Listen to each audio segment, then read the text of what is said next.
வணக்கம். வாழ்க வளமுடன். மகாகணபதியின் பரமகிருப்பையினாலும் குரு கடாட்சத்தினாலும் தேவியினுடைய பரமகிருப்பையினாலும் நாம் லலிதா சகஸ்ரநாமம் பார்த்து கொண்டிருக்கின்றோம்.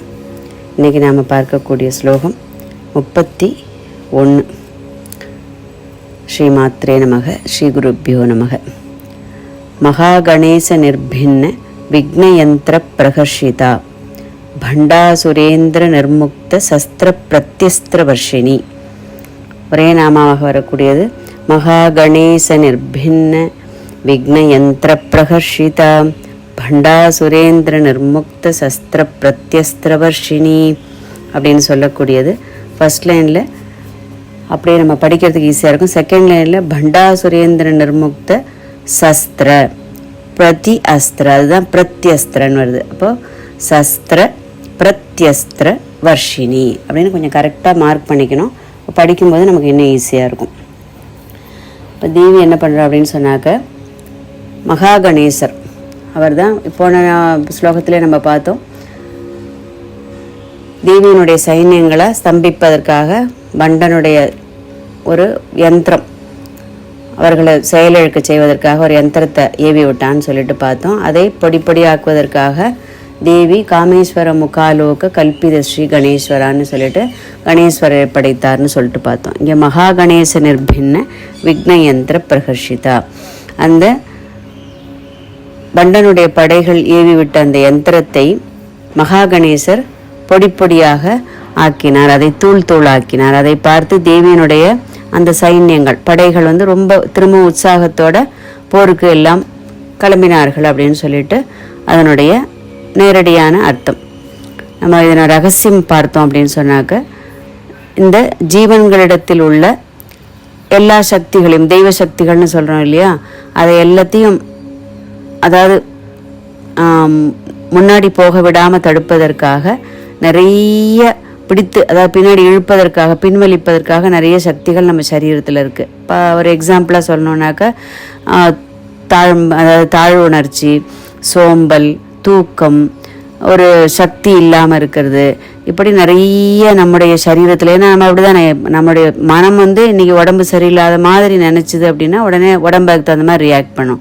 இன்றைக்கி நான் ரொம்ப சுறுசுறுப்பாக இருக்கேன் அப்படின்னு நினச்சேன்னா உடம்புக்கு தகுந்த மாதிரி ரியாக்ட் பண்ணும். அதுபோல் நம்முடைய சரீரத்தில் நம்முடைய அந்த தெய்வ வலிமையை பெருக்க விடாமல் இருக்கக்கூடிய, பின்வலிக்கக்கூடிய சக்திகளான நிறைய வேண்டாத சக்திகளும் இருக்குது. அந்த சக்திகளை முறியடிப்பதற்காக தேவி என்ன பண்ணுறா, அதெல்லாம் ஒரு கணங்கள், அந்த நம்ம சரீரத்தில் இருக்கக்கூடிய அந்த கெட்ட சக்திகள்லாம் ஒரு கணங்கள், அந்த கணங்களுக்கு எதிராக அந்த கணங்களை முறியடிப்பதற்காக ஒரு பெரிய கணத்தை உருவாக்கின. அதற்கு அதெல்லாம் ரொம்ப ஓவர் கம் பண்ணி வரக்கூடிய ஒரு சூப்பர் சக்தியாக ஒரு சக்தியை தேவி நமக்கு தருகின்றாள். அதுதான் ஸ்ரீ கணேச பகவான்.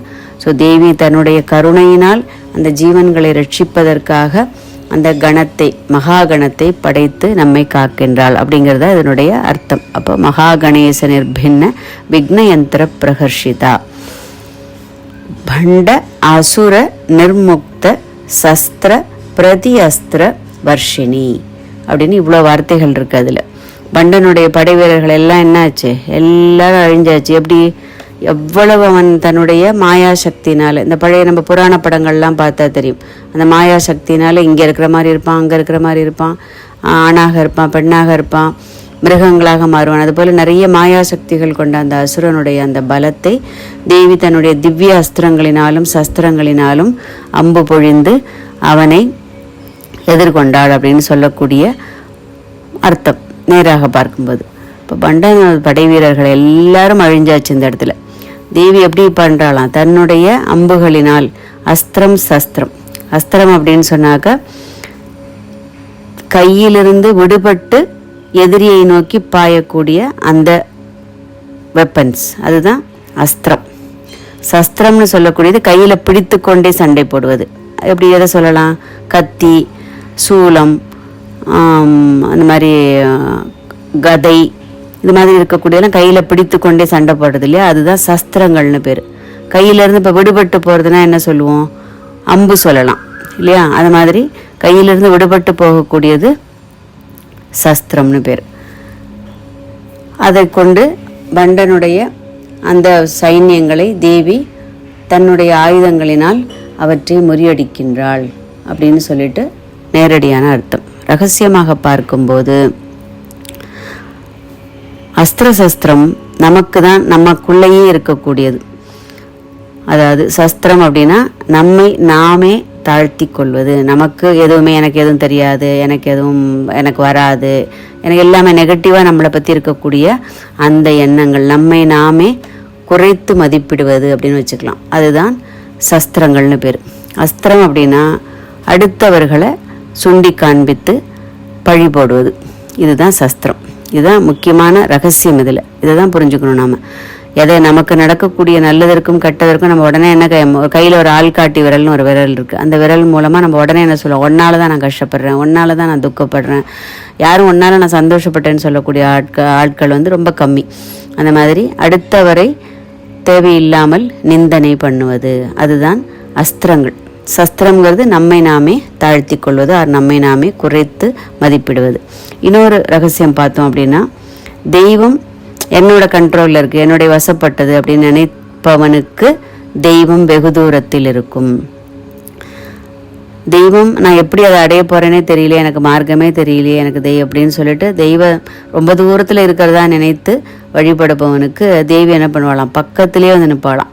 அந்த மாதிரி அந்த ஒரு ரகசிய லீலையை காண்பிப்பதற்காக தேவி இந்த மாதிரி ஒரு நிகழ்ச்சியை நடத்தினாள் அப்படின்னு சொல்லிட்டு சொல்லப்படுகின்றது. ஸோ நம்முடைய இந்த அஞ்ஞானத்தால் அந்த தெய்வத்தன்மைக்கு எதிராக பயன்படுத்தக்கூடிய அசுர எண்ணங்களை தேவி என்ன பண்ணுறா, எங்கே இருந்தாலும் அதை தன்னுடைய அஸ்திர சஸ்திரங்களால் முறியடிப்பவள் அப்படின்னு அதையும் ரகசியமாக எடுத்துக்கொள்ளலாம். ஸோ இதெல்லாம் தான் முக்கியமாக லலிதா சகஸ்ரநாமம் படிக்க படிக்க நம்முடைய தினசரி வாழ்க்கையில் டே டு டே லைஃப்னு சொல்கிறோம் இல்லையா, அந்த வாழ்க்கையில் நிறைய மாற்றங்கள் வரும்.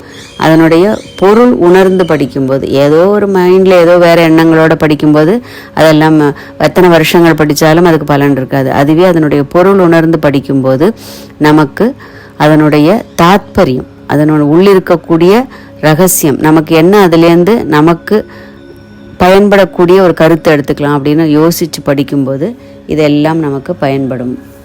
அந்த போதத்தோடு படிக்கும்போது வெகு சீக்கிரம் அதனுடைய பலன் கிடைக்கும். அடுத்தது 32வது ஸ்லோகம்.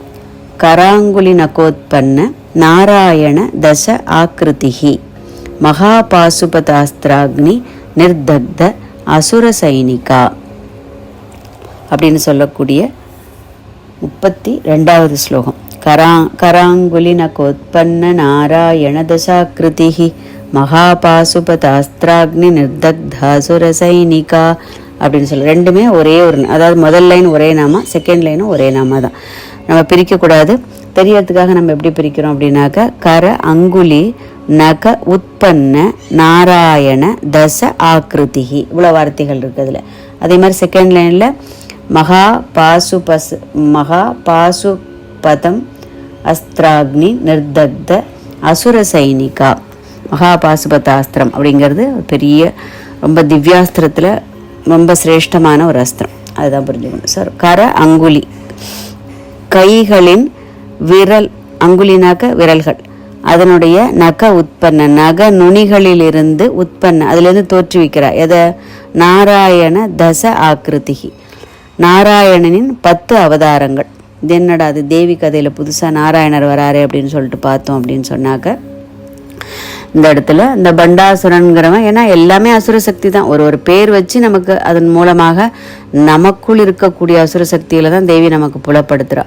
இந்த இடத்துல பண்டன் என்ன பண்ணுறான், தன்னுடைய மாயா சக்தியினால வேதங்களை எல்லாம் கொண்டு போய் ஒழிச்சு வைக்கிறது, அப்புறம் ஒன்றும் எல்லாம் இந்த லோகத்தில் எதா இப்படிலாம் ஆட்டி படைக்க முடியுமா அப்படி ஆட்டி படைக்கும் போது தேவி என்ன பண்ணுறா, தன்னுடைய கைகள் விரல் நகங்களிலிருந்து மத்ஸ்யமூர்த்தி, வராகமூர்த்தி, அப்படி 10 விதமான அந்த தச அவதாரத்தை தோற்றுவித்து எப்பெல்லாம் அவன் இது போல ஏன்னா பகவத்கீதையிலையும் பகவான் அதே தான் கருத்து சொல்கிறாரு இல்லை, எங்கெல்லாம் சாது சம்ரக்ஷணம் எங்கெங்கெல்லாம் தர்மத்திற்கு பங்கம் வருகின்றதோ அங்கே எல்லாம் என்னுடைய அவதாரம் நிகழ்ந்திருக்குன்னு. அதே போல் இங்கே நாராயணனுடைய 10 அவதாரங்களை தன்னுடைய விரல்களிலிருந்து தோற்றுவித்து அந்த மாயையால் ஏற்பட்ட அந்த அசுர சக்திகளை எல்லாம் தேவி ஒரு நொடி பொழுதுல ஒரு இப்படிங்கிறதுக்குள்ளேயும் ஒன்றும் ரொம்ப ஜாஸ்தி டைம்லாம் ஒன்று எடுத்துக்கல, ரொம்ப பிரயத்தனப்படலை. தேவிக்கு அதுவுமே எல்லாமே சங்கல்ப மாத்திரம்தான். 7 லோகங்களையும் படைக்கக்கூடிய அவளுக்கு இதெல்லாம் நிசாரமாக செய்யக்கூடிய வேலைகள். அப்போ க்ஷண நேரத்தில், அதாவது கண் மூடி கண் திறக்கிற நேரத்தில் இதையெல்லாம் நடத்தி காட்டுகின்றாள். அப்பேற்பட்ட மகத்துவம் உடையவள். மகா பாசுபத அஸ்திர அக்னி நிர்தக்த அசுர சைனிகா. மகா பாசுபதம் அப்படிங்கிறது இந்த உலகத்தையே அழிக்கக்கூடிய, இந்த பிரபஞ்சத்தையே எரித்து விடக்கூடிய அவ்வளவு ஒரு பலம் வாய்ந்த, அவ்வளவு ஒரு சிரேஷ்டமான ஒரு ஆயுதம். அது பரமசிவனுடைய அதுதான் அர்ஜுனன் பரமசிவன்கிட்டே சண்டை போட்டு வாங்கினான் அப்படிங்கிறதும் பகவத்கீதையில் சொல்லப்படுகின்றது. ஸோ பாசுபதம்ங்கிறதுக்கே இவ்வளோ இருக்குது. மகா பாசுபதம் அப்படிங்கிற ஒரு அஸ்திரம், அது சிவன் தன்னுடைய, அதாவது முக்குணத்துக்கும் அப்பாற்பட்டு இருக்கக்கூடிய அந்த சதாசிவருடைய அஸ்திரம் தான் மகா பாசுபதம். அந்த அஸ்திரத்தை பண்டனது மமத்துவம் அதை கண்டு தேவி அவனுடைய அஜ்ஞானத்தினால் எழுந்த அந்த மமத்துவத்தை, அகங்காரத்தை, இந்த மகா பாசுபதம் அப்படின்னு சொல்லக்கூடிய அக்னிங்கிறத நமக்கே தெரியும். அக்னிங்கிறது என்ன பண்ணான், தானும் பவித்திரமானது, தன்னை சேரக்கூடிய, தன்னை அடையக்கூடிய பொருட்களையும் பவித்திரமாக மாற்றக்கூடியது, மிச்சமில்லாமல் அதை சூன்யமாக்கக்கூடியது. அப்படிங்கும்போது அந்த பண்டனுடைய அசுர சைன்யங்களை தேவி இந்த மகா பாசுபதம் அப்படிங்கிற அந்த அஸ்திரத்தை கொண்டு அதை அழித்து விடுகின்றாள். அகங்காரத்தினால் வந்த அந்த இதை தேவி வலுவிழக்க செய்து விடுகின்றாள். மகா பாசுபத அஸ்திர அக்னி நிர்தக்த அசுர சைனிகா அப்படின்னு சொல்லக்கூடிய 32வது ஸ்லோகம். ஸோ இதன் பொருள், நம்முடைய அகங்காரமும் மமகாரமும் தலை தூக்கும் போது தேவி அதை ஏதோ ஒரு ரூபத்தில் அதை அழித்து விடுகின்றாள். நாம் என்ன நினச்சிக்கிறோம், ஏதோ நல்லது நடந்தால் மாத்திரம்தான் தேவியினுடைய கிருப்பை அப்படின்னு நினைக்கின்றோம். அப்படி கிடையாது. நம்முடைய அகங்காரம் மமகாரமும் தலை தூக்கும்போது தேவி ஏதோ ஒரு விதத்தில் அதை நமக்கு இல்லாமல் செய்து நற்குணங்களை, தெய்வத்தன்மையை வளர்த்து விடுகின்றாள் அப்படின்னு சொல்லக்கூடிய மிக அழகான ஸ்லோகம். அறிவோம் அவளின் 1000 நாமங்களை, பணிவோம் அவள் திரு பாதங்களை. வாழ்க வளமுடன்.